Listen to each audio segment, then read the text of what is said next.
जो मुस्कुरा रहा है उसे दर्द ने पाला होगा, जो चल रहा है उसके पाँव में छाला होगा। बिना संघर्ष के इंसान चमक नहीं सकता, जो जलेगा उसी के दिए में उजाला होगा। संघर्ष क्यों बचे संघर्ष से, संघर्ष ही तो जीवन की आत्मा है। जितना कठिन संघर्ष होगा उतनी ही शानदार जीत होगी। एक बार एक किसान भगवान से बहुत ही नाराज हो गया।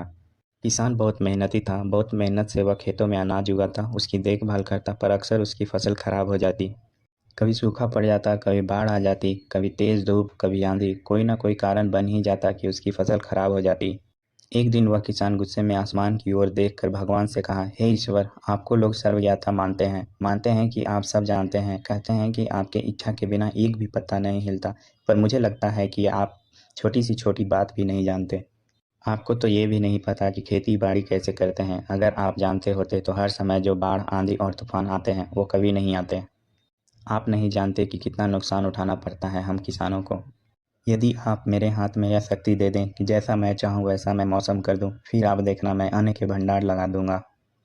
भगवान इस किसान के तीखे वाक्य सुनकर मुस्कुरा रहे थे और वह किसान के सामने प्रकट होकर बोले, मैं आज से तुम्हें यह शक्ति देता हूँ कि तुम अपनी खेतों पर तुम्हारी जैसी इच्छा हो तुम वैसा मौसम कर दोगे। मैं बिल्कुल भी दखल नहीं दूंगा, तुम्हारी इच्छा से सब कुछ होगा। किसान बहुत खुश हो गया।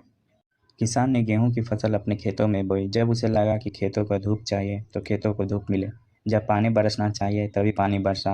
आंधी, तूफान, बाढ़, कुछ भी उसने अपने खेतों पर आने नहीं दिया। किसान ने खेत में इस वर्ष ऐसी फसल हुई जैसी कभी नहीं हुई थी। हरी भरी लहलहाती फसल को देखकर मन ही मन वह बहुत खुश हो गया और सोचने लगा, अब सबूत के साथ दिखाऊंगा भगवान को कि इसे कहते हैं शक्ति का सही उपयोग। मेरी सफलता देखकर उन्हें अपने नियम जरूर बदलने पड़ेंगे। कुछ दिन गुजरे, फसल कटने को तैयार हो गए। किसान बहुत उत्सुकता के साथ फसल को काटने लगा, पर जैसे ही उसकी नज़र गेहूं की बालियों पर गया तो उसने अपने सर पीट लिए और वह रोने चिल्लाने लगा।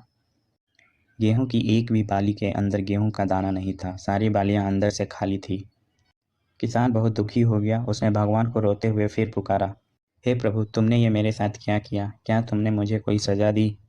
भगवान बोले, पुत्र, ये तो होना ही था। तुमने पौधों को संघर्ष करने का मौका ही नहीं दिया। ना तो तुमने उन्हें आंधियों से जूझने दिया, ना तो तेज बारिश से सहने दिया और ना ही धूप में तपने दिया। एक भी चुनौती का सामना तुमने उन्हें नहीं करने दिए, इसलिए सारे पौधे अंदर से खोखले रह गए।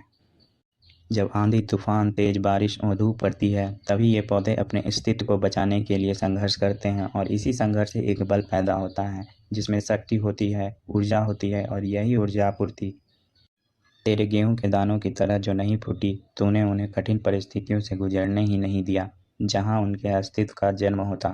सारे बालियां इसलिए खाली हैं, इसमें एक भी गेहूं का दाना इसलिए नहीं है क्योंकि तुमने अपने पौधों को संघर्ष कराया ही नहीं। याद रखिए, स्वर्ण में स्वर्णीय बात तभी आती है जब वह आग में तपने, गलने और हथौड़े से पीटने जैसे संघर्ष से गुजरता है। कोयले का टुकड़ा हीरा तभी बनता है जब वह उच्च दाब और उच्च ताप की मुश्किल परिस्थितियों से गुजरता है। इसी तरह यदि हमारी जिंदगी में कोई संघर्ष ही ना हो, कोई चुनौती ही ना हो, तो हम भी गेहूं की बालियों की तरह खोखले रह जाएंगे, कोई अस्तित्व नहीं होगा हमारा। विपरीत परिस्थितियाँ, चुनौतियाँ, समस्याएं हमें और अधिक निखारती हैं। यदि जीवन में कठिन परिस्थितियाँ और चुनौतियाँ आए तो घबराना मत, बल्कि सामना करना। विश्वास करना कि आप और अधिक निखर जाओगे और अधिक मजबूत बन जाओगे। किसी ने कितना सही कहा है, जिंदगी जीना आसान नहीं होता, बिना संघर्ष कोई महान नहीं होता। जब तक ना पड़े हथौड़े की चोट तब तक पत्थर भी भगवान नहीं होता।